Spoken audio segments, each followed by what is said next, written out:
TA. This the Carousel, the host Al Flemings. Came to lock the game like my name Val Demings. Fantasy and flavors, Yeah. new edition. The intro to the show is brought by True Ambition. Round and round we go, shouts out to Eric Wilson. Knowledge for your wins, all you gotta do is listen. Hungry for info, food for thought, got all your fixing. You know, FOO, value facts over opinion. 4-3-3-4, my defense beats our system. Injury report, Flex. winning while I'm grinning. Dominate the point of attack from the line of scrimmage. For long as you can't beat my squad, go gather all your minions. Carousel, This carousel, is carousel. This the carousel. On or you're off, either you're on or you're off, either you're on or you're off. what? Knock 'em out. Good evening, ladies and gentlemen. Welcome to the Carousel. I'm your man, Eric Wilson, filling in for Alex Fleming to start the show this evening. Why, you may ask? Well, there has been some talk, and I will use that term politely, going on this past week between our host, Mr. Alex Fleming, and a very good friend of ours, Mr. Danny Thompson. So we're going to give you an exclusive debate to start the show off here tonight on the Carousel. Allow me to welcome the gentleman in. First and foremost, Mr. Danny Thompson. Good evening, sir. How are you? Mr. Wilson's always a pleasure. What can I say? You know, I don't need the crowd tonight, so we're going to do it without the crowd tonight. All right. Let me go ahead and get Mr. Fleming in here as well, the host of the Carousel. Mr. Fleming, good evening, sir. How you doing? Let's get this started. All right. So now that we got the formalities out the way, y'all know what the drill is because this is it. Gentlemen, I will remind you, you each get 90 seconds. And then there will be a brief cooling off period and a 45-second rebuttal. I will mute you. I just have to be clear. Now, correct me if I'm wrong. This game is being played in Atlanta? Yep. All right, which means, Mr. Fleming, you are going to go first, sir. Let's do it like this, shall we? 90 seconds, Mr. Fleming. Your time starts now. Your trash organization doesn't even have the originality to have their own name for the stadium. Mercedes-Benz belongs to New Orleans, not y'all. Since the Super Bowl, you've been an under 500 team. Matt Ryan's been garbage. Julio doesn't even want to play for the team no more. Calvin Ridley's getting double teamed. Hey, how'd you guys do against those Chargers team that we beat that y'all lost to? You didn't even cover the spread. Pete Prisco even said that it's time to move on from Matt Ryan because Matty Ice has melted. He's been sacked 12 times and hit 28 times ever since every time you faced Tampa Bay for the last 2 times. Oh, and here's the nail in the coffin. You've never beat Tom Brady. That be the Atlanta Falcons or Matt Ryan. I think he shivers in his trembles and all of his panties when he has to go against Tom Brady. Expect Matt Ryan to get sacked. Expect Todd Gurley to probably miss a knee or two. Expect your defense to give up more than 400 yards passing, maybe 150 yards rushing. It's a good thing we don't have Rojo. You guys are garbage.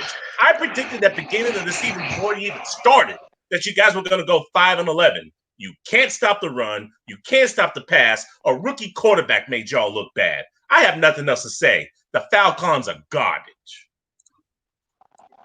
Okay, that being said, Mr. Thompson, I already know your skill level when it comes to certain situations like this. So please allow me to step aside and allow the Carousel to formally be introduced to Mr. Danny Thompson.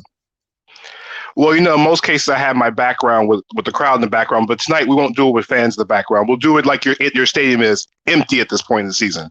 All right, so yes, you want to pick on the Falcons secondary in the pass rush. That's perfectly fine.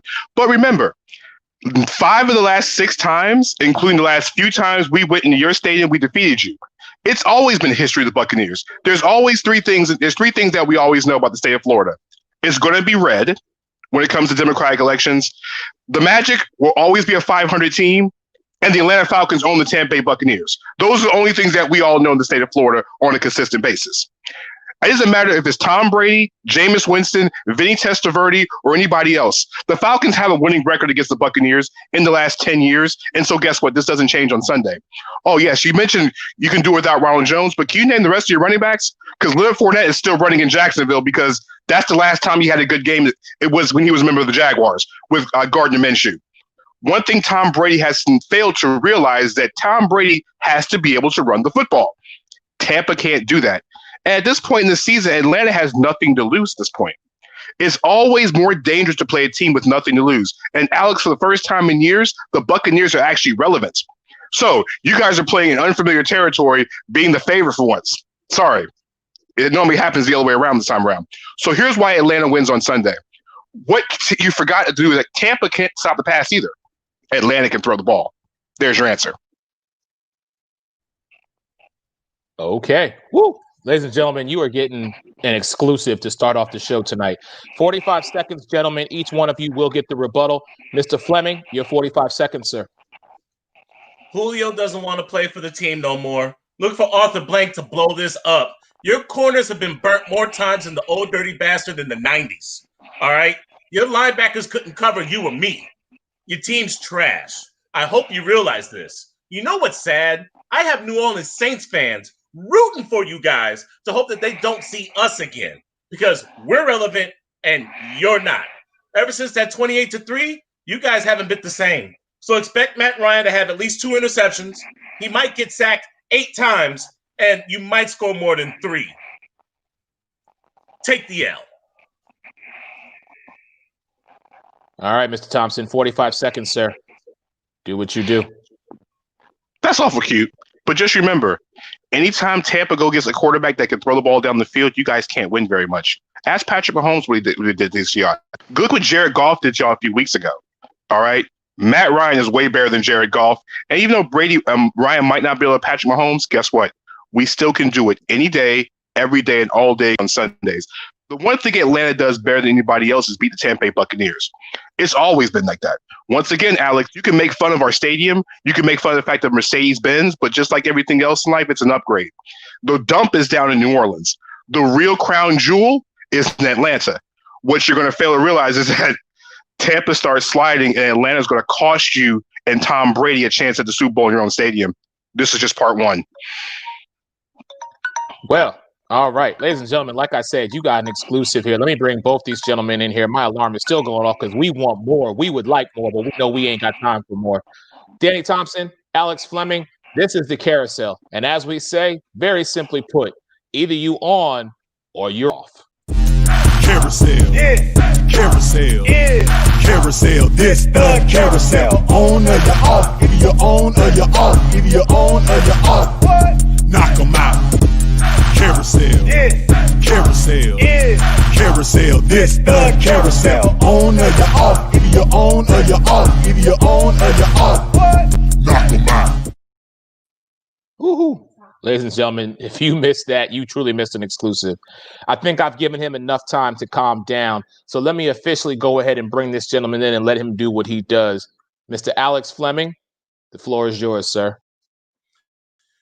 Welcome to the Carousel. I had to get that off my chest. It's hate week, and there's nothing worse than Atlanta, Tampa.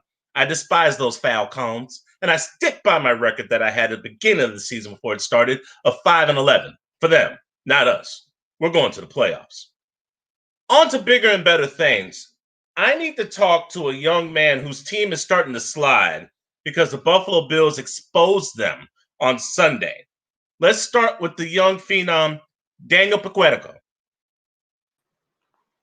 Hi, Alex. Good evening to you guys. How you doing, young man? I got some questions for you. The state of your team and where do you go from here? Talk to me. Right now, we're just trying to know what team we are. Are we a playoff contender? Are we a Super Bowl contender? Are we frauds? We don't know what kind of team we are. We lost to Buffalo last week. Ben didn't know what to do. He threw a pick six at the end of the first half. That gave Buffalo some eagerness towards that game. And Juju kept dancing on logos, which I don't know why he keeps doing that. That just puts confidence to other teams in beating us. And I think that the drops needs to stop. Deontay Johnson has been benched. He's been dropping a lot of balls this season. It's great to see him doing well after the benching. Mike Tomlin talked to him. He didn't really got mad. He accepted the fact that he just can't catch the football. And I think James Washington may have a good chance this season, and Chase Claypool.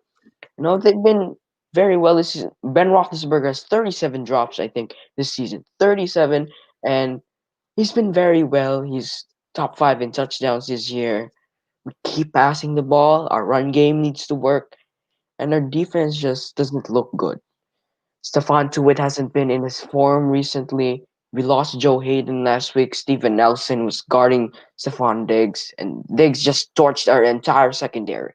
He just, with quick passes, with long routes, his agility, his route running, we just couldn't stop Stephon Diggs and Josh Allen on the other side of the football. And I think what we need to do is this week against Cincinnati, we need to push. We don't have time to stop right now because the playoffs is about 3 weeks or so, about a month or so, and we need to push, or else we're not gonna do anything come playoff time. We might lose in the first round. Who knows? And our first round bye, we lost it because we kept on losing. If we don't bounce back now, we ain't bouncing back anymore. One last thing before I let you go, because we got a tight show. You got a Monday night tilt against the Cincinnati Bengals. I expect you to win. Give me a prediction on who you think is going to be hot against Cincinnati and the final score. I think it's going to be hard against Cincinnati's Chase Claypool. He's going to get more snaps this time. He's going to get more catches, and he's been very good. Last time we faced Cincinnati, he had 2 touchdowns, and he was dominating their cornerbacks. And I think the score is going to be, let's say, 23-13. It's not going to be a blowout. The past few weeks has been tough, and let's see if Ben Roethlisberger can play. He's been having problems with both of his knees this past few weeks. All right. Danny, let the people know where you're from and how they can find you. Well, I'm Daniel Bancarigo. I'm from the Philippines. You can find me on NFL Greatest Debate Room. Is actually a new group because the last one got deleted. And you can join us there, talk about football and stuff like that. And you can also check me out on my Facebook page. I'm Steeler fan. Thank you.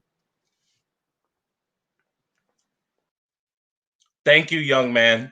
I want to go down to South Beach where everything's running smooth right now. And they got a matchup against the former owners of the AFC East.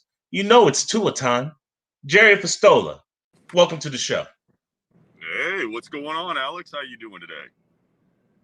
Man, I'm good. I'm going to get some days off coming soon. I got about one more week of hard work, and then I can play a little bit. But speaking of play, you guys face an old rival in the New England Patriots who aren't looking that good. Is it Tua or Fitzpatrick time Sunday? I'm hoping it's Tua time on Sunday. We'll see how that works out. He's been doing really good. Honestly, I was kind of impressed by his poise last week against Kansas City. Some things that he worked out, and I didn't expect to see in such a young quarterback. He controlled the situation pretty well. So I'm looking forward to that against the Patriots this week. Something that obviously came with Coach Flo from the Patriots is the next man up mentality. We lost a lot of receivers. We lost a lot of running backs, and we still put in a good effort. Almost made a comeback against Kansas City. We're doing a lot of good things with a young team. And unfortunately for the New England Patriots, that's what they don't have right now is those premier playmakers. Cam Newton, an amazing quarterback. He's done great things in the league, but he's not the Cam of old. Top receivers, and Keel Harry right now. He's getting great separation. He just can't catch the ball. He can't get it thrown to him. They just don't have those playmakers on offense to strike fear the way the old Patriots used to. So I'm hoping that we can get this win out since we didn't earlier in the year, and Tua can make his name in New England now. Two things. Yeah. One, Xavier Howard is a beast. He leads the NFL with 9 interceptions. They picked off Patrick Mahomes 3 times. I think if you guys do make the playoffs and you happen to run into Kansas City, there's going to be some issues. Definitely going to be some problems, but it'll be in KC, not South Beach. Number 2, the way that Houston keeps losing is predicted that you guys are going to pick up Jamar Chase from LSU. What can Chase bring to the Miami offense that could utilize Tua and Devontae Parker in a more powerful structure? Man, it would be really nice. We've got to get that. The big thing with our receivers, we've got some big receivers. They go up and they get the ball. We got to get that speed a little bit more. We've got some fast guys. They're just not getting separation and working that out. I think here with Tua being young, Chase coming in as a young guy too, they'll be able to hook up a little better. Nothing with Parker, but he's been in the league for a few years. He's seen a few quarterbacks. It's like anything else. You get where you're comfortable. You're able to do things and you become comfortable in any job, in sports and stuff like that. So to have a young mind, it might help to spark something else, to get people working together and a little bit more cohesiveness. But I've seen some nice things from everybody in our young team. So I'm really excited about the way things are going and can't wait for us to beat New England this weekend in Miami. Give me a prediction for Sunday's game. Wow. So again, it all comes down to whether or not we can capitalize on turnovers, I think. And that was something that we weren't able to do last week. And this week I can see it a little bit more. I know our defense is going to play strong. I'm looking for Miami to beat the Patriots, obviously. And I think it's going to be a close game because it is the Patriots. So I'm thinking we're going to be somewhere around 24 to 16. Jerry, let the people know who you are and where they can find you. I'm Jerry V. You can find me on Facebook at SNS Sports Cards if you're interested in card trading. Also, I'm at every game down in Miami. I'm a season ticket holder. So if you want, look me up there, section 136, and I'll see you there. Carousel, Yeah. carousel, Yeah. carousel, this the carousel. On or you off, either you're on or you're off, either you're on or you're off. What? Knock 'em out. Carousel, Yeah. carousel, Yeah.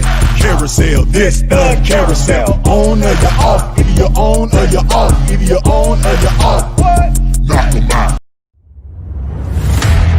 I know I wasn't the only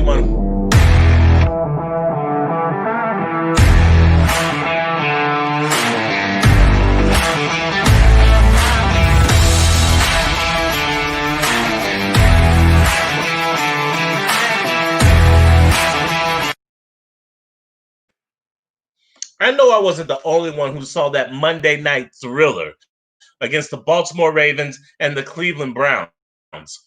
I wasn't worried at all.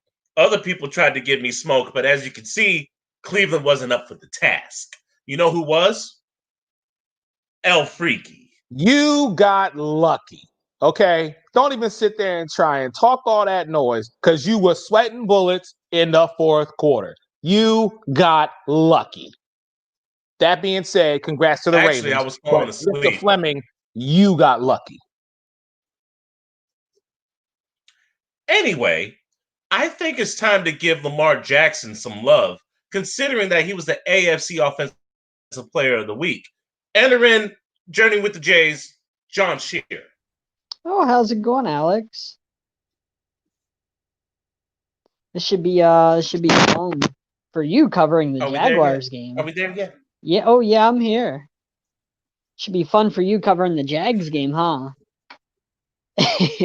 Oh man, it's gonna be a mess. I'm gonna be watching, and I don't know what exactly I'm gonna ask. I have some good things to say about the Jags because James Robinson is gonna break Fred Taylor's record, but we ain't talking about the Jags. We're talking about El Freaky and what he did on Monday night. Talk to me about that game. Oh yeah, he I thought it was a little bit odd that he just happened to come running out of the locker room right as Trace McSorley went down. I thought that was a little bit coincidental that happened right at the same time. But I mean, he was fantastic all night. He wasn't great passing the ball, but running the ball, he was back to his old self. He looked like he was having fun. Jerry Sandusky actually said before the game that Lamar Jackson's having fun again, and that's something that's been missing. Is I guess he's not been having fun lately. So these past two games, he's actually been having fun, which is good. Because Lamar Jackson, interested is a good thing for the Ravens. 163 yards passing, 125 yards rushing, a Monday Night Football record, 3 total touchdowns, and a clutch win against a division rival. They're in the hunt for that last AFC wildcard spot. They're playing the Jags. I could speak for the Jags, but please tell me how bad Baltimore is going to beat the Jaguars this Sunday. Oh, look, the Jaguars have more starting quarterbacks this year than they do wins. Three. This is three different starting quarterbacks this year, and they only have one win to show for it so far, which is pathetic. Now, I do think part of that is they're just tanking. They're hoping the Jets run into a victory somewhere, somehow, so that way they can potentially get Trevor Lawrence. But that doesn't help them this Sunday, if they're actually trying to get a win against the Ravens, because they're going into Baltimore. Baltimore's high off that win, and this should be a get-right game for Baltimore. Baltimore should have the game in hand by halftime, rest their starters by the end of the third quarter, and just, onto the Giants. I mean, the Ravens have an easy schedule the rest of the way, and as long as they don't look too far ahead, James Robinson and Gardner Minshew won't pull the upset on them. Now, as far as James Robinson, he broke 1,000 yards Sunday. He became the fourth undrafted player to ever reach 1,000 yards. And he's 186 yards away from breaking the franchise record holder, Fred Taylor's rookie record. So look for him to get fed against the Baltimore Ravens. As far as Baltimore is concerned, no Miles Boykin, no Hollywood, Marquise Brown, and no James Pearl. So basically no wide receivers other than Dez Bryant. Are we going to get a Dez Bryant sign? Those guys really didn't do anything aside from that Hollywood Brown catch on Monday anyway. So Lamar Jackson had, 4 completions going into the fourth quarter. So really those guys didn't make that big of a difference anyway. It was the run game. That's what the Ravens are predicated on. And so you're going to see a lot of that. The Jaguars are going to have to stop the run, which they obviously can't. James Robinson's going to face 8-man boxes. It's going to be insane. He's he's really going to have to prove his worth in Baltimore, which they have a lot of run stoppers up front for the Ravens. So Brandon Williams, Derek Wolfe, and those guys, those type of guys are really hard to run against. So James Robinson, if you have him in fantasy, it's not a guy I would necessarily recommend starting this week. He's had a great season, but this is one game where James Robinson's not getting 100. I have him in fantasy, and he's been great 10 of the 12 weeks. This might be one of the weeks I might actually just bench him. Yeah, that's probably a good idea. But this should be a blowout. Should be. John, let the people know who you are, where they can find you, and what you do. Yeah, of course. I'm a journalist. You can find me, Journey with the Jays. Anywhere you search the internet, just search Journey with the Jays. We're on Real 1100 AM Thursdays from 6 to 7, and then Sundays from 12 to 12:30. You can find our NFL pregame show on there. So check us out. And then on Twitter, check me out, BlueHawks13. Right on. Now, he did mention that Jacksonville's hoping that the Jets luck into a win. They're playing the Rams this Sunday, so I doubt that's going to happen. But don't take my word for it. Hear it from our Jets representative. Please enter in Mark Lanzer. Hey, what's up, Al? How are you, man? I'm good, sir. I'm good. How are you, and how's your state of mind knowing that the Jets still haven't won a game yet? Well, you look at the remaining schedule. We've got the Rams on the road.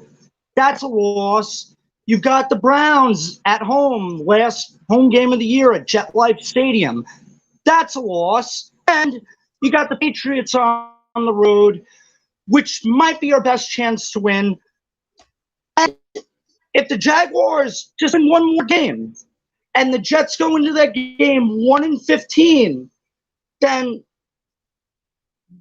we'll have the number 1 pick locked already, dude. And this year has just been a disaster. I'm all in on the tank for Trevor Train. But we need to fire Adam Gase. That's first things first. I said that to you last week.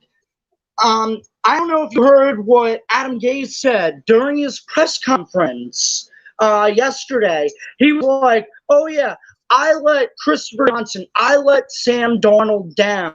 You know what? He let all of Jet Nation down. He should be ashamed of himself. They have every reason to fire him now.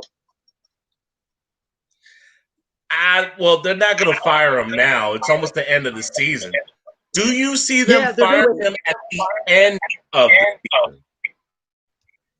If Johnson Brothers and Joe Douglas have any sort of common sense, Yeah, there's no way he'd survive 0-16. But this is the Jets we're talking about. But the one thing that really made my ears perk up, Al, Trevor Lawrence actually was interviewed by Dan Patrick on the Dan Patrick Show the other day. And Dan Patrick was like, dude, don't go to the Jets. You're making a mistake by doing that. Stay in school. Beg your way out of there. Do like what Eli did when he got drafted by the Chargers and demand a trade. Like, you remember the Rivers, Manning trade day deal back in 2004. He was trying to kind of push that. Trevor Lawrence said, I'm up for any challenge. And that is music to my ears. But it's going to take a lot more than Trevor Lawrence to turn this ship around. It really will. But we have draft capital. We got 2 first-round picks this year. Well, 2021. We got 2 first-round picks in 2022. So it's all about getting those picks right. And I hope Joe Douglas gets the chance to make those picks. That's all I'm saying at this point. It's just every week I say, oh, it can't get any worse. We saw what happened on Sunday with the Seahawks. That was awful. It was one of the worst games I've seen in years. I'm not laughing at you. I'm just it was bad. It was bad. Yeah, but you know what? It wasn't as bad as the Raider game. That game, I felt like they really went out of their way to lose. And, at this point, why not keep Gase on board for the last 3 games? Because get that number 1 pick. I mean, at this point, who else could coach the team? I mean, what, you're going to have Jim Bob Cooter or Dowell Loggins, calling the shots for the last 3 weeks? No, just tank, baby. TANK, tank, tank, tank. Okay. I'm numb to it, Al. I really am. That's how bad this year has gotten. And I did not expect this. All right. Mark, let the people know who you are, where they can find you. All right. You can find me on Facebook. I've given out my link before. You can just search me, Mark Lanzer. I'm out here on beautiful, snowy Long Island, New York. I normally I'd be, recording this and talking to you guys live from my job, but snow day means I'm home. And hey, listen, things are going to turn around for the Jets. I do video blogs on my Facebook. I haven't done them in weeks because I've been saying, we got nothing until we win or fire Adam Gase. Hopefully, Adam Gase is gone soon. And I hate to say that because I don't like rooting for my Jets to lose. I bleed green and white. But right now, it's best thing for us. Jets, we stink, stink, stink. Carousel, carousel, carousel. This the carousel. On or you off? Either you're on or you're off. Either you're on or you're off. Knock 'em out. Carousel, carousel, carousel. This the carousel. On or you're off? Either you're on or you're off. Either you're on or you're off. Knock 'em out. I promise you I have smoke, but before we get to the flame, let's talk about the Dallas Cowboys. Please enter in the lovely Megan Price. Why? Megan, then smoke. Why are we talking about Dallas? Don't get jealous. Why are we talking about Dallas? Because they're part of the NFL. Let's bring in Megan Price. Fine. A mess. Right? Megan, He's ball humbug over here. Megan, I'm gonna see you in a couple of weeks, so get Next ready. week. Next week is us. I'm circling my calendar, so just make sure. I'll leave now. I'm like, hey, rest in peace to Debo. I'm gonna be quiet. Those Eagles fans. I'm trying to tell you. How you doing, Miss Price? I'm doing really well. How are you? Not as good as your sip off. How about you let the people know and give people an inquiry about your sip off? My sip off show is an NBA discussion show, and you have drinks, and we talk about the NBA. So that's the name, the sip off. Any team in the NBA, we discuss a little bit of college. I have 2 co-hosts, and then we have a few guests on there. So any college, any NBA basketball, we're talking about that on Saturday nights at 7 Central. Oh wait, so hold on. You do basketball too? What'd you say? You do basketball? I didn't know you. See, you don't tell me nothing. You do basketball? There's a really bad stutter with your mic on my end. It's okay. I'm gonna leave now. Goodbye. I think it's me, honestly. Sorry. No, I thought it was him. It's Philadelphia. It's his connection. It's like Carson Wentz to his wide receivers. They just can't make a connection. Just had I think the connection is to bad. go there, didn't you? You just had to go there. Anyway, you have the San Francisco 49ers this Sunday. What are your expectations against this team that used to be the NFC champs?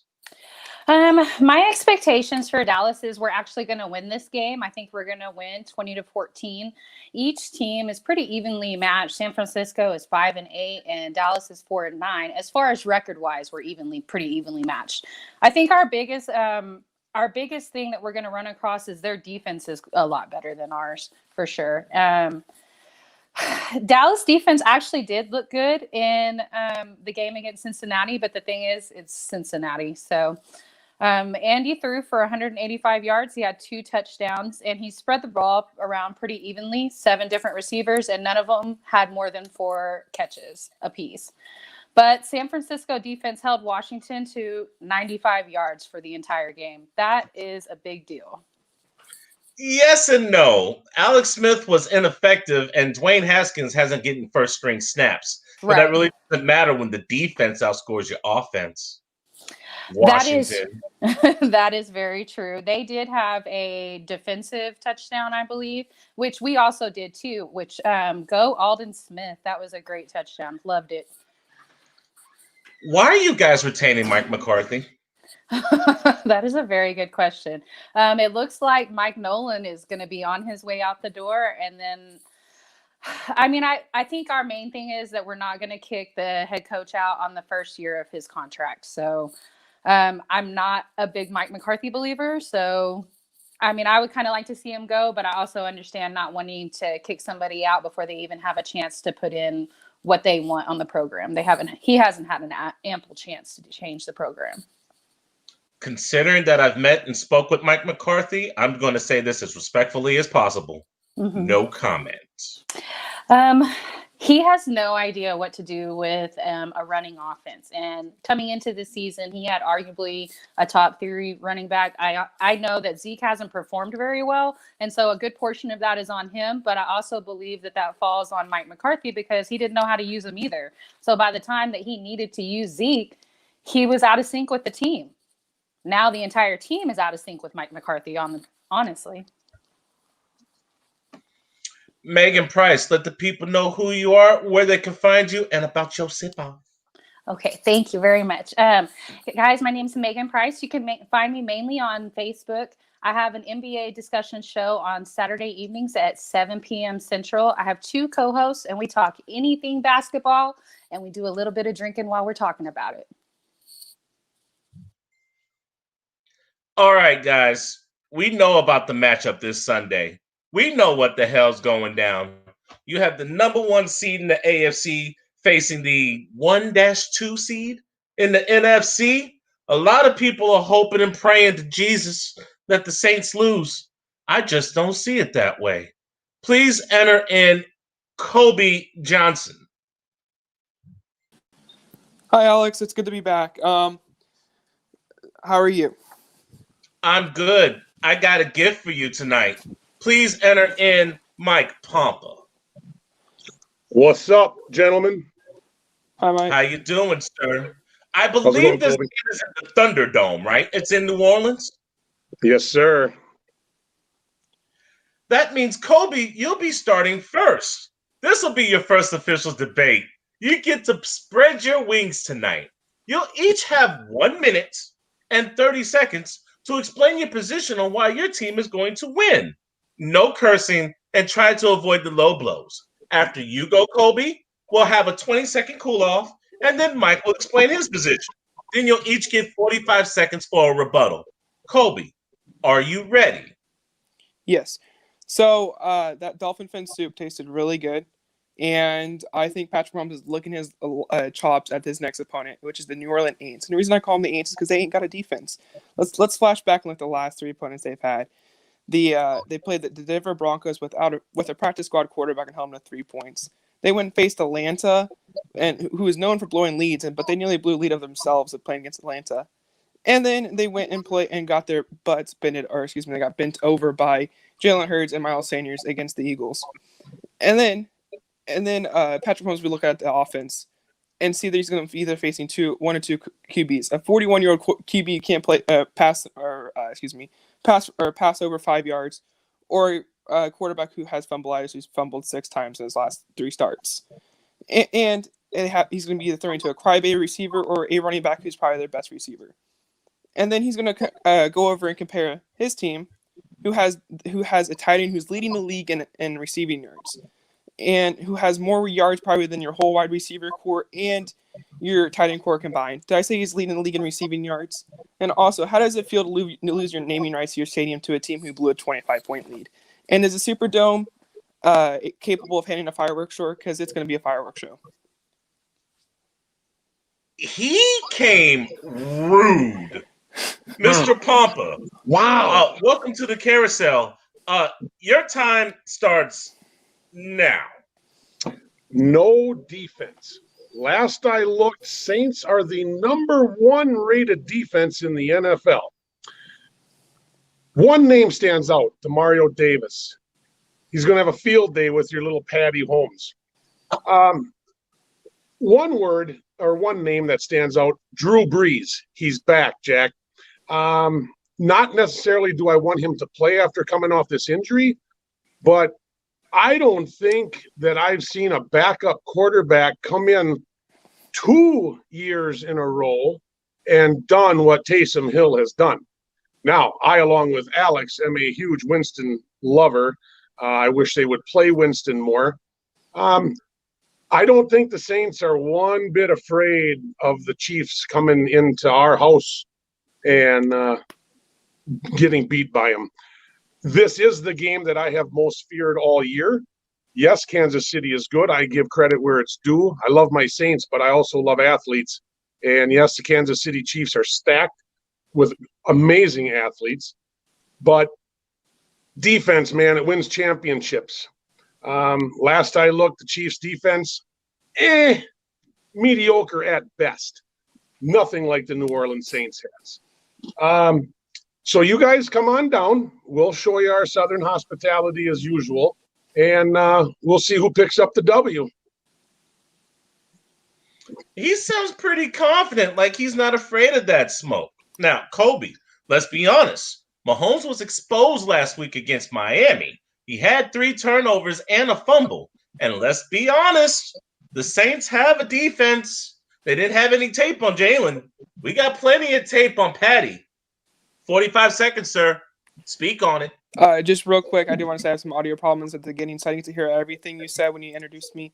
And then I don't see you're wearing your Chiefs jersey, because we all know Patrick Mahomes is the father to Drew Brees, or excuse me, not Drew Brees, to Tom Brady. But there is some tape on Hill, and I think I don't see how he's your future quarterback if he's age 30 and he's going to be, and the hits he's taking, he's going to be out of the league in 2 years. Patrick Mahomes has never had a 3 interception game in his career, probably since back in college, but he's never going to have it again. It's a learning experience, and besides that one really good interception, one was a tipped pass and one was an overthrow, and then the other one was just a heck of an interception. I don't think you should be worried.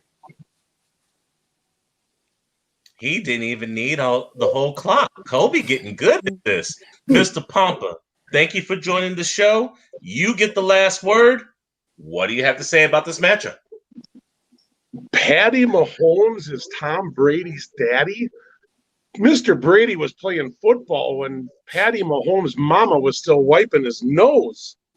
As far as Taysom Hill, I never said Taysom Hill was going to take over for Mr. Breeze. I'm sure with the experience that Sean Payton has, they will be drafting a QB. I don't think that Mr. Winston will be in New Orleans next year, which really sucks. I think Mr. Winston deserves the benefit of the doubt and should be getting more reps. But yeah, I'm not worried. I'm really not. I mean, one thing I wish there was going to be was fans in the stands, because that plays a huge role in the dome. Don't know if you ever been in the dome during a game, but I can guarantee you that Arrowhead don't hold a candle to the dome, friend. With that, come on down. Let's get her going. Mr. Pompa, since this is your first time on the show, I want you to let everybody know who you are, who you represent. Give a shout out to Jake and where they can find you. Thanks, Alex.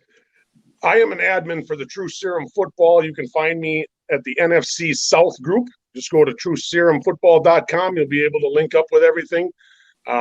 We do a lot of discussion in there football-wise. I am actually living in Wisconsin, born and raised, but I have been a Houdat since 1979. Yes, I have a son, and Alex promotes the hell out of him. He is a 4'10", 7th grade, 21-mile-an-hour freak show on a football field. But yeah, that's where you can find me. Check it out, True Serum. Go to Fantasy Flavors, like that one. Thanks a lot, Alex. Good talking to you, Colby. Good talk to you, Mike. Thank you, Mr. Pompa. Colby, you represent Nova here, KC, so let the people know who you are, your team, and where they can find you.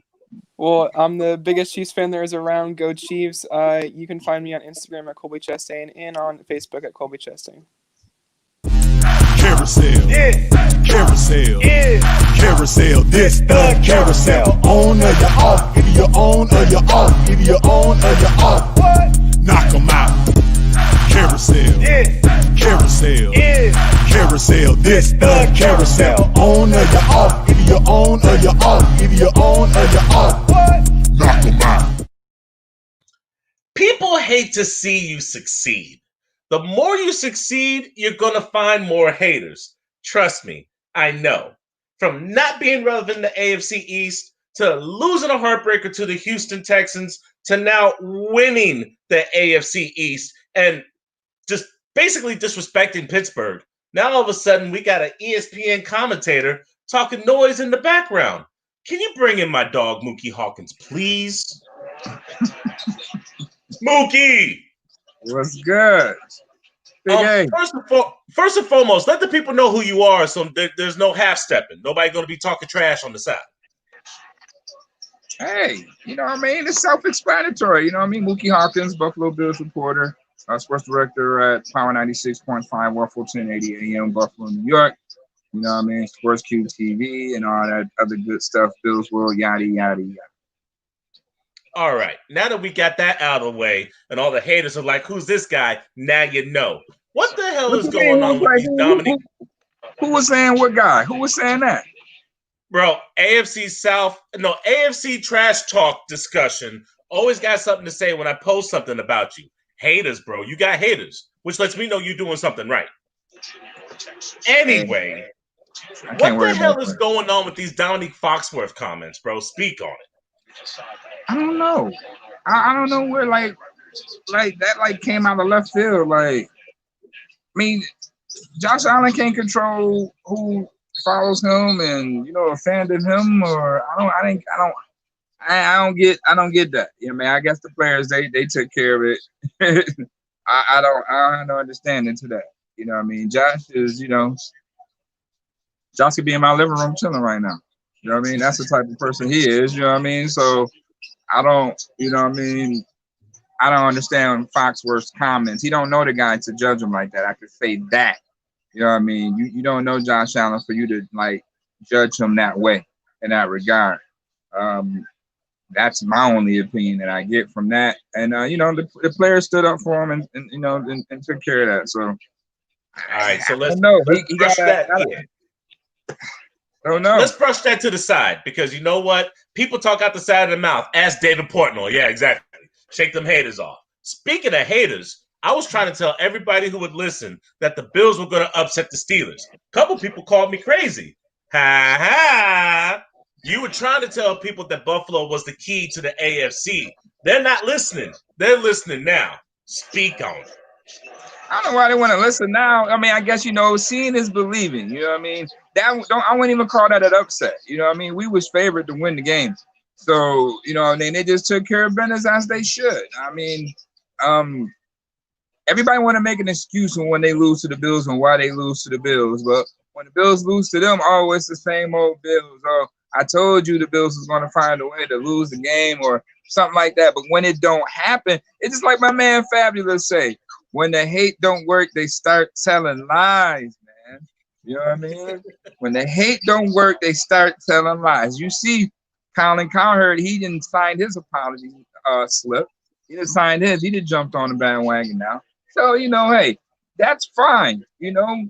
Just keep getting the kid more manner and manner. He'll just keep throwing for 300-400 yards every week against your favorite team. Can you tell me about a record that Stephen Ness has already broken? I like Eric Moulds. He was a great receiver for the Buffalo Bills. And all of a sudden, with 3 games left, Stephon Diggs is clowning out there. Talk to me. Well, I mean, first and foremost, Eric Moulds is a dog. You know what I mean? Shout out to my boy, Heath watching. Yo, hey, that record's been up, for about 15, 16 years. For it to come here. And, I told everybody wanted to see Stephon Diggs come in and take targets away from Beasley and Brown and try to start some turmoil or somebody's not going to get their catches. I told you that Josh Allen was going to throw for having 500 attempts by the time the season over with. Stephon Diggs is going to average 10 targets a game. It's hard. What I saw at practice at training camp was impossible for him not to get 10 touches a game. Look at Cole Beasley. Cole Beasley is four catches away from a career high as well. All right, Cole Beasley has more yards than a few number 1 receivers out there right now, a la Julio Jones and Mike Evans and all that other good stuff. It's just how it is. People just don't understand that, we got a reincarnated rookie in my man Stephon Diggs. And not only has it helped Josh Allen's game tremendously, especially on his 3rd year in development and his 2nd year familiar with the scheme and John Brown and Beasley and those new weapons, you see the result. And people don't understand or don't believe that, this is happening by the Buffalo Bills until they knock off your favorite team. All right. One more question, then I gotta let you go. You're number 3 right now. Right now. Let's say Pittsburgh were to slip and you get that number 2 spot. You're starting to finally get love from ESPN and all these talking heads. Of all the teams in the AFC, who do the Buffalo Bills have their eyes on? As far as what, who do they want to play, or toughest matchup, or what? Toughest matchup and who they want that smoke from. Well, they don't care where the smoke come from. You know what I mean? They're gonna be up for the challenge. To me, let's say a 1st-round opponent that may pose a scare to them would probably be the Indianapolis Colts. They have a solid defense and they do have an offense, you know what I mean? So, that could pose some sort of 1st-round threat to Buffalo. Any team that I would be a little bit skeptical about playing in the 1st round would probably be them. Cleveland, we played them last year. We're a much better team than last year. We let them get away in the 4th quarter late. Kansas City, we would love to play them, but we got to win the 1st game to even think about seeing them again. You just have to wait and see. Baltimore, everybody want to act like Baltimore, this big bad bully. Baltimore barely got out of Buffalo last year, and the way they're playing right now, Bills would love to play them right now. So, Indianapolis will pose the biggest threat for me in their 1st round. But the Bills don't care. They want the smoke from anybody. Take it 1 game at a time. You've seen the schedule. Everybody thought the Bills weren't going to win probably 10 games this year. Y'all see the schedule. You know what I mean? We understand injuries and all that stuff happen, but guess what? The Bills don't make schedule. The Bills have share injuries too. So, for them to still be consistent during COVID, what's going on, give them credit. You know what I mean? Just give them credit and watch my man Josh just carve everybody up. Surgery with a chainsaw. Now, we're gonna be slanging in the Mile High City. You know what I mean? Is with this Saturday. You know what I mean? Don't miss that. You know what I mean? It might be some snow, on the ground. It was snowing here. They had a little snowball fight at practice.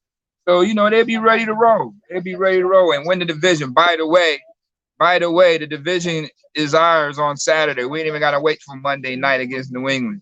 It's over Saturday. All right. So, yeah, we're going to clinch the division. And then what I think was going to happen is we're going to end up being a 2 seed because Steelers might win the last 2 out of the 3. They might lose 2 out of 3 potentially with Cleveland and Indy. You know what I mean? They better bounce back this week or Tomlin going to lose his mind. So I think the Bills got a good chance on finishing number 2 at least. On that backside, we don't know who that could be. Who could emerge? Who could really emerge? We're going to see tonight what the Raiders going to do versus the Chargers. If I brought smoke your way, would you be ready for it, sir?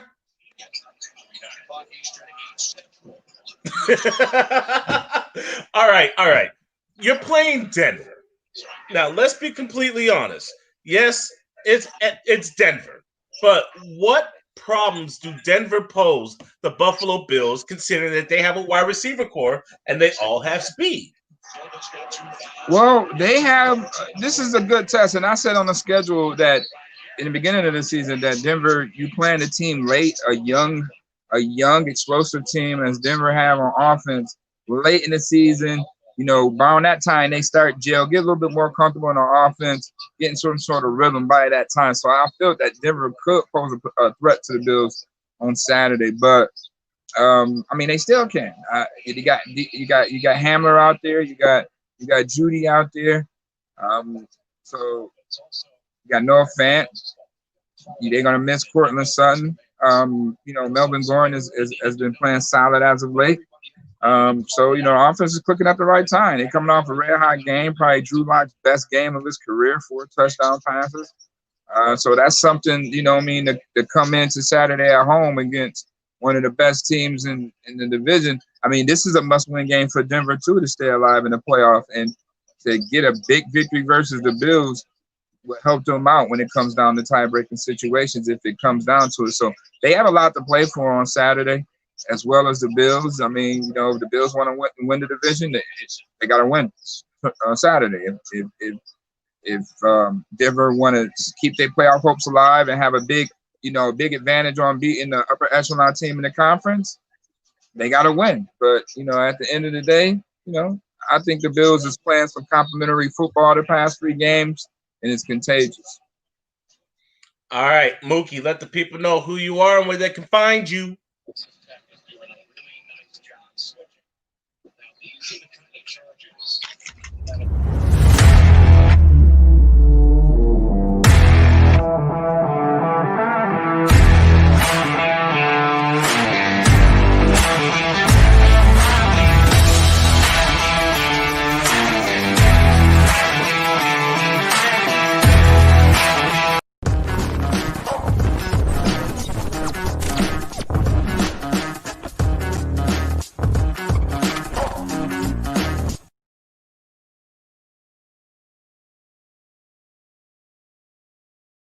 I'm muted. I'm sorry.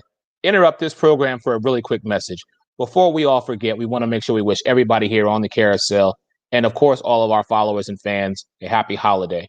With that, back to the Carousel. How you doing, sir? I'm still mad at you, man. I figured you'd at least give me some love, but that's okay. You don't want to talk. That's fine. I understand. I'm just going to sit over here and do my job. I'm going to be quiet again. I'm going to go in the back. I have nothing but love for Jalen Hurts. No, you don't. Because you brought a Dallas fan on and didn't even give Jalen Hurts no love. But that's okay, though. When we beat Arizona, I'm going to force you to put me on this show. That's what I'm going to do. I'm going to earn my spot just like everybody else. But you know what? You do you, boo-boo. I guess he's a little bit salty. Too much pepper steak, huh? Can we bring in the sultry and savvy Stacey Ashton? Hold up. Now you bringing another Cowboy fan in here too? Wow. Okay, Alex. All right. All right. That's fine. I see you. I see you, Alex. This ain't got nothing to do with Stacey. I see you, Alex. Okay. Go ahead. A little bit sensitive today, isn't he? Well, sounds like he's a little hurt. How are you doing? I am lovely, coming to you from the frozen tundra that is the Appalachian Mountains in Maryland, where we've got snow everywhere. This is definitely not Cowboys country, but I'll rock my team anywhere I am. Let's talk about these Cowboys. Ezekiel Elliott doesn't look like himself. Andy Dalton barely looks like a quarterback 2. He's more like a quarterback 3. Your secondary is whoa. And Vander Esch and Jalen Smith have not been on the same page. How do you fix this team? Well, you don't. Yeah, I took this win last week as a opportunity to a Christmas present. We got to win. We shouldn't have. The team is a mess. Zeke hasn't looked like himself since 2016. So it's unfortunate. What I do think is a good thing from this is that we're all recognizing how much Dak Prescott did for this team. And he's going to get paid, and he's coming back. But we're going to have to move some salary around, and I think that Zeke's probably going to have to move along. Now, people conspire and say that why would Jerry Jones pay for a hurt quarterback when he can get one in the draft and keep him on a rookie contract? Do you see Jerry Jones being that type of snake and turning his back on Dak? No, I don't even think it's about turning his back on Dak. Dak is going to get healthy. And if he is that dumb to let him move on to another team, then that team is going to do very, very well with Dak Prescott. He knows what he's doing. He's a leader. He's very, very good. But you've got to put people around him to protect him. You've got to give him the weapons that he deserves, and you sit back and let him do what he does. He needs a good coach. Unfortunately, I don't think that we have that, and I don't think that anything's going to change there. But no, I don't think that Jerry Jones is going to turn his back on Dak. He has got a top 5, I believe, quarterback in Dak. Why go for somebody new? Look at how many new quarterbacks don't do so well. I mean, I don't think the Bengals are going to get rid of Joe Burrow because he got hurt. And then there's always quarterbacks that come back from injuries. He's going to be fine. But we've got to do, especially with the salary cap and the issues next year and not having as much profit, we have got to cut. And so some of these big names, they have been sitting on these big contracts. All right. Now, you are savvy and smart when it comes to football. And a lot of men get intimidated because you don't play those games. You look sweet, you look beautiful, but you can cut it with the best of them. Question 1, offensive line. How are you going to fix that? Question 2, why the hell didn't Dallas keep Chris Bouchard? Okay, so offensive line, we've had injuries, but of course everybody's had injuries. I think that it comes from coaching and conditioning. And again, with the pandemic and all here and blah, blah, blah. 2 years ago, we had the best offensive line in the NFL. What changed? Well, you had the drop off of Jerry Jones, and then you have the new head coach McCarthy. He's not pushy. He's a cheerleader. He's cheery. We need to get an offensive at least coordinator in there that is going to push, make these guys work, make them forget that you're a Dallas Cowboy. You are a Dallas Cowboy, and you need to be the Dallas. You need to stand up to that name and work your butt off. And that's what they're not doing. Dak is the only one that does it. And so I would like to see the Cowboys to go back to playing tough football, not tricky football, not hard football. You've got the key elements in place. Fix the line. And we've had so many sinners go down, but injuries don't matter. Next man up, and they should be conditioned too. And I think coaching is the problem. Right on. It's a football world, and we just live in it, Stacey. Let the people know where they can find and reach you. Well, my name's Stacey. We have this little group called the Football World Discussion Group. We're on Twitter, we're on Instagram, we're on the website, we're all of the things. But I'm just Stacey, and it's a football world. We're just passing through. Thank you, Miss Ashton. It's a good thing he didn't run into Mookie, but I did happen to find a pretty critical Broncos fan who is going to briefly talk to me about this matchup against the Buffalo Bills on Sunday. Enter in John Mizak. Hey, what's up, Alex? How you doing? Long time no see, sir. It's been a while. Yeah, I've been busy with some things. All right, so you are a numbers cruncher.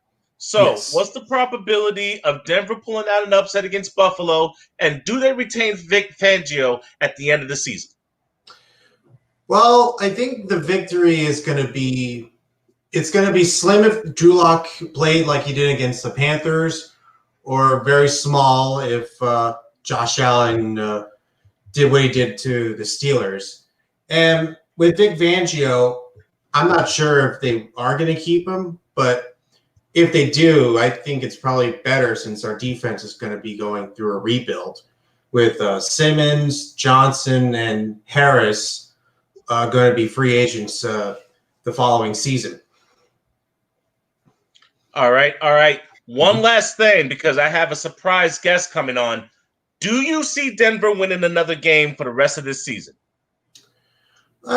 Yes, against the Chargers, who have been choking games, and the Raiders, who to me are going to go backwards. Since the Falcons game, for example, I think they're going backwards from when they started off hot and then they started to sputter out. John Mizak from That Critical Broncos Fan. This is a numbers cruncher. Let the people know where they can find you. I am on Facebook, as you see from the title, That Critical Broncos Fan here. I also have the group, Those Critical Fans, that Alex is a part of, as well as Eric Wilson, and along with the many guests that are on the carousel. You can also find me on Twitter with the same name, on YouTube with the same name. I have a few videos out. And I do want to thank Alex for having me here for this lovely occasion. Thank you, Mr. Mizak. Now, as I already try to remind people, it's a football world, and we're just living in it. But we're in the fourth quarter of football, ladies and gentlemen. And as you can see, there's a lot of turmoil in the NFC East. But the one thing that's been consistent, that defense from the Washington football team. But don't let me tell it, because John Turner's in the house. Please enter in Mr. Turner.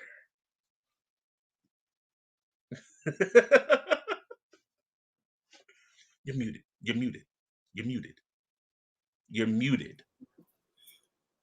Happy holidays, Alex. How you doing, Mr. Turner? I'm doing real good. Any week that ends in a W is a good week. I'm all about that Wu-Tang. I feel you on that. Yeah. Now, Alex Smith may not play. Dwayne Haskins has been getting barbecued in social media. You're playing Russell Wilson, and the last time he played an NFC East team, he got embarrassed. What's the game plan? Yeah, they went in and played New York last week, and not too good, Russ. And I love the guy. He's a Northern Virginia native and grew up about half an hour from my front door down there. And, I wish him well, just unfortunately not as well as I normally do this week. The NFC East teams, I know a lot of people are just going to roll their eyes when I say this. We have a way of making the opponent that's not in the NFC East play their ugliest game. Okay, we just kind of make you play like an off-speed pitch style of what you normally do. It's very rare that a non-NFC East team plays one and just boat races them off the field. That doesn't typically happen. We play everybody tough, and we play to the level of our competition. That goes for all four teams in the division, typically. Not always, but typically. And I think this is going to be one of those scenarios. All right. Now, Mr. Turner, first and foremost, happy holidays and Merry Christmas. And I'm happy to see you. Secondly, talk about that defensive performance last week. Like, damn. We don't have enough time to talk about the entire defense, so I'll just talk about a couple of the guys. They've got 4 first-rounders in a row. 2020 Chase Young, 2019 Montez Sweat, 2018 Deron Payne, and 2017 Jonathan Allen, also hailing from Ashburn, Virginia, which is about 5 minutes from Red Skids Park. And, of course, Chase Young is a DeMatha High School product. From the district here, Peachy County, technically, Upper Marlboro boy, I believe. 4 studs right there. John Bostic, the linebackers. I mean, you could kind of insert anybody you want in at linebacker in this 4-3 system, and they're going to make some tackles. They're just there for run support. But, you know, the secondary is just stepped up.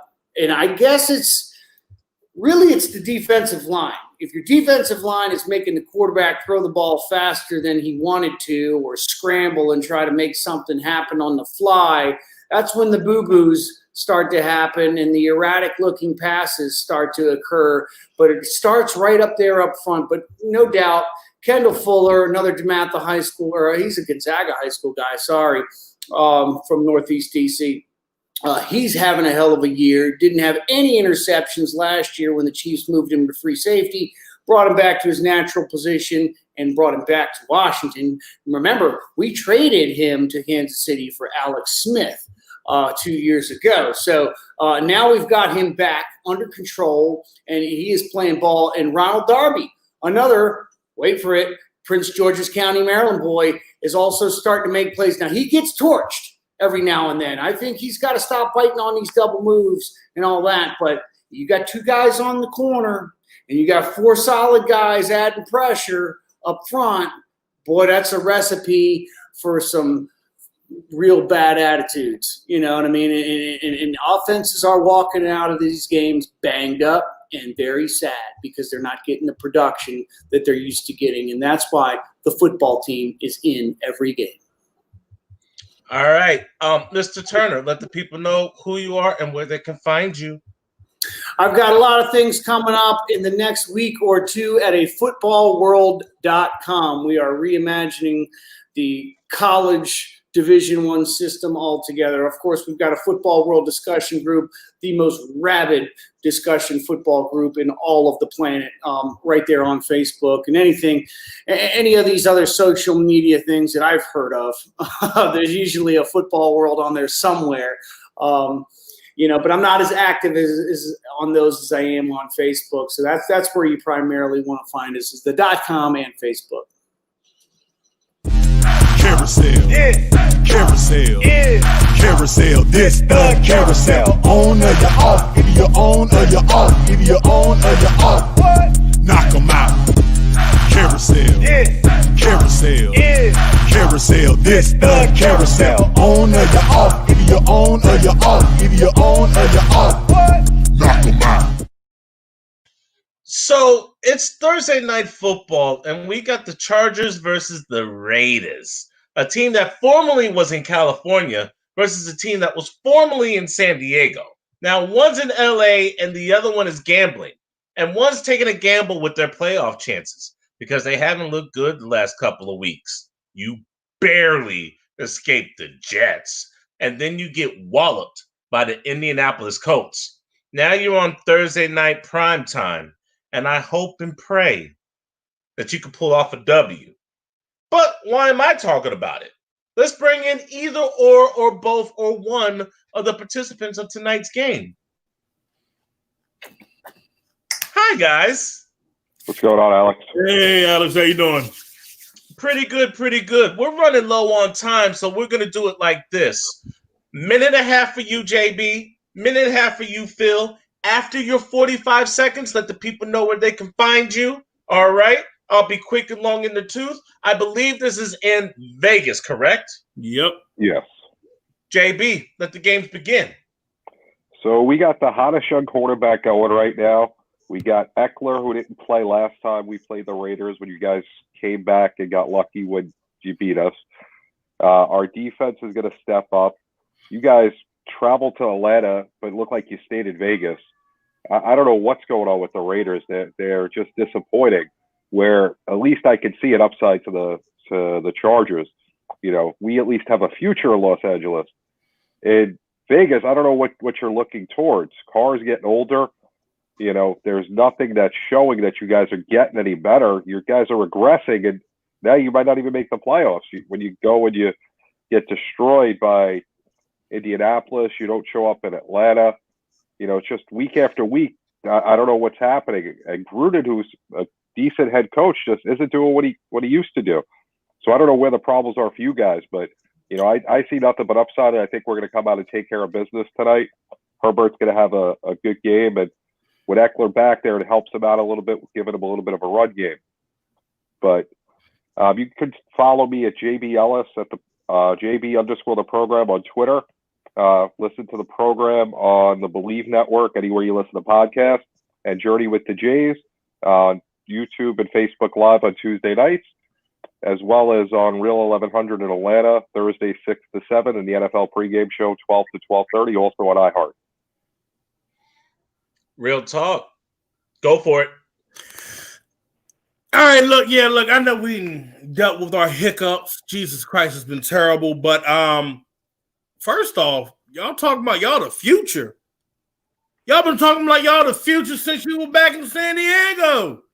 Y'all haven't been relevant. You have to share a stadium with somebody. You couldn't even afford it. You had to use food stamps to use the stadium. I know you ain't talking. I know we're having our problems, but you shouldn't be talking about nobody having problems. Your quarterback hasn't even hit puberty yet. He still needs Carousel for the acne on his face. Good Lord. Look, Eckler thinks he came back, but that bald-headed clown, he's got quad injuries. He can't stay healthy. Look, your defense has been depleted. You got to find guys off the street to come in and replace them for a Happy Meal and a quarter pound. Look, I know we had problems with Paul Gunther and company, but he's gone. I got Rod Marinelli. Rod Marinelli came in Dallas and had a top 10 defense, who should have been our defensive coordinator in the beginning. I've been screaming that. But Derek Carr is going to step up. He's going to take care of business. Josh Jacobs is sour in the mouth right now, and he wants to run people over. So you guys are going to be the test subjects for that. You guys can catch me at Phil Jones NFL on Twitter. Catch me on The Unfiltered Truth. Subscribe to it on YouTube, The Unfiltered Truth, and catch any of the Raiders shows that you need to hear. Okay. I'm gonna give you each 30 seconds to say your last piece. Phil, you are crazy. JB, how you gonna attack him tonight? Go.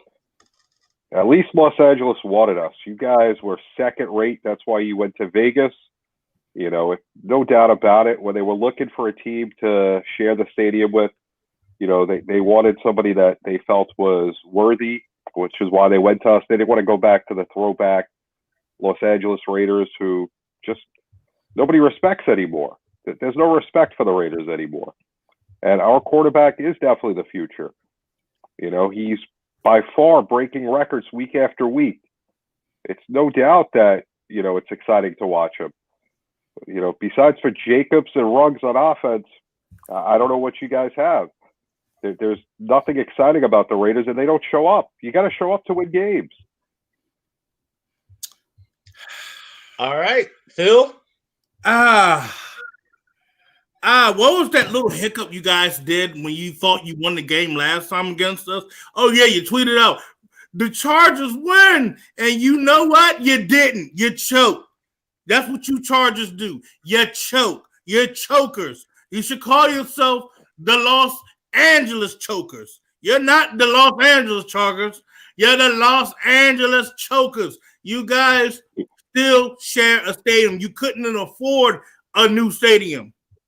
You could have been with Mr. Bowl Cut Mark Davis and been bringing it in, but you know what? You didn't. Now you're suffering. And now you're still wondering, damn, why do I have this terrible luck? Thank you, gentlemen. Good luck tonight. One last matchup. For some odd reason, I have a soft spot for the Carolina Panthers. So please bring in Jennifer Lewis. Hey, Alex, let me step outside real quick. How are you tonight, sir? I'm actually pretty good. Getting ready to do one more show and then watch some football. But I have to admit, you have a matchup with the Saints at the end of the season, and then you have a matchup with the Green Bay Packers this Sunday. Are you worried even in the slightest? No, because honestly, if you look at the schedule, the Panthers have had easily one of the toughest schedules in the NFL. We've got a brand new coach. We've got, no disrespect to Teddy, but essentially a brand new starting quarterback. And, we've got all the numbers there. We just got to put it together, tie it up with a pretty red bow. Speaking of quarterback, I happened to find a hitman. Yeah. Hi. Yeah. Please welcome in Jake Wrongholt. Hey, Hello. Jake, how are ya? Hi, nice to see you, Jen. See you too. Guys, you know what this is. Jake only comes out to assassinate. I believe Green Bay is on the road. Jake, do what you got to do. Do what I got to do. Okay. Well, first off, the betting line is 8.5 right now. I think it should be a little bit higher, especially when you got a defense that is ranked 26th overall in pass defense, and you're going against a quarterback that's an MVP candidate with 39 touchdowns and 4 interceptions. By the way, your quarterback only has 14 touchdowns and 8 interceptions and has already had injury problems. Outside of that 96 quarterback rating, this team is just hanging on by a thread. Now, listen, I like Matt Rule. I think the Panthers got a great future ahead of them, but they're too young. But they have a great wide receiver core in the making with Robbie Anderson and DJ Moore. They're going to be a lot of fun. It's just not this year. This is a time where the Packer defense needs to get right and prove that they are the 8th best defense in the NFL. Because if they have a bad night against Robbie Anderson and DJ Moore, sound the alarm. Because this is it. This is going to show if Mike Pettine's job is on the line yet at this point. Plus, Devontae Adams has scored a touchdown in his last 8 games. He's about to go for number 9. And then Robert Tonyan. Good luck with that guy out of Indiana State, which we like to call George Kittle Jr. 9 touchdowns, 48 receptions, and 533 yards. He finds you in the red zone, he'll make you pay dearly. Outside of Jeremy Chin, you got nothing. Russell Douglas, he hasn't been good in 3 years. And then your linebacker core outside of Shaq Thompson, they might as well just be called college. They should be called 5th-year college students because they're not ready for prime time. The Packers will be. Kickoff, 8 o'clock, 35 degrees. Have fun in the snow. Jen, do what you can. Okay, first of all, the only way I'm not going to say we're going to definitely lose, but the only option we can have is to outscore the Packers. That being said, last year in Lambeau Field, we gave you guys a really good run for your money. If memory serves correctly, we did scare you guys. I think you guys only won by 2 points, if memory serves.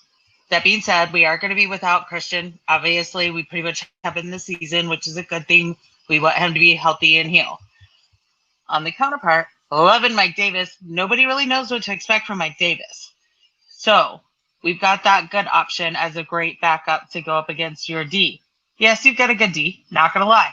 Personally, I want Aaron Rodgers to win MVP Player of the Year. Not just trying to kiss butt, but I've actually always been had a lot of respect for Aaron. I think Aaron Rodgers is the only quarterback who can pretty much bring an entire team to the playoffs, which is what he's done multiple years. I do foresee your O-line, and I do see a lot of sacks coming towards Aaron Rodgers, though, from our D. We got Shaq Thompson, who only needs to get 10 more sacks for the year to be the only middle linebacker to have 100 sacks back-to-back years. We also have DJ Moore, or not DJ Moore, I'm sorry. Am I cut off? Yeah, I think the timer might have got to you. That's fine. Sorry. Packers are at home, so I'm going to let you have your rebuttal, and then Jake will finish. Jen, you're live. Oh, I'm live? Oh, I thought John was going. I'm sorry. Okay, so the Panthers have the league high with 13 fumble recoveries.